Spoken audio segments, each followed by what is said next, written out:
অপরাধের পরিচয় কোনো দল দিয়ে নয়, অপরাধীর পরিচয় সে আইনের দৃষ্টিতে অপরাধী, এবং অপরাধী যেই হোক তার বিরুদ্ধে দেশের আইন অনুযায়ী ব্যবস্থা হবে।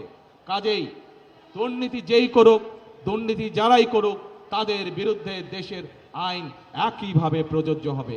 কাজেই পরিষ্কারভাবে আজকে আমি আপনাদের সহ এখানে হাজার লক্ষ মানুষের সামনে পরিষ্কারভাবে বলে দিতে চাই, আমরা যেসব পরিকল্পনা গ্রহণ করেছি সেই সব পরিকল্পনার মধ্যে কেউ যদি আইন শৃঙ্খলা ভঙ্গ করে বা দুর্নীতির মাধ্যমে সেগুলিকে বাধাগ্রস্ত করেন, তাদেরকে কোনো ছাড় আমরা দেব না ইনশাআল্লাহ। প্রিয় ভাই বোনেরা, আজ সময় এসেছে পরিবর্তনের। এই পরিবর্তনকে যদি সত্যিকারভাবে মিনিংফুল পরিবর্তন করতে হয়, দেশের মানুষের ভাগ্যের পরিবর্তন করতে হয়, তাহলে আমাদের সকলকে আজ ঐক্যবদ্ধ থাকতে হবে।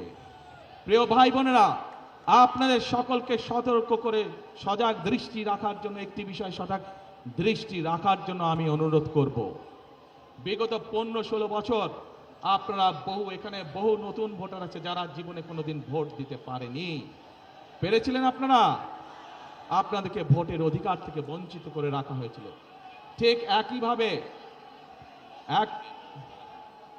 আচ্ছা, আজান দিচ্ছে, আমরা আজানটা শেষ হয়ে যাক, তারপরে আমরা আবার বক্তব্য শুরু করছি।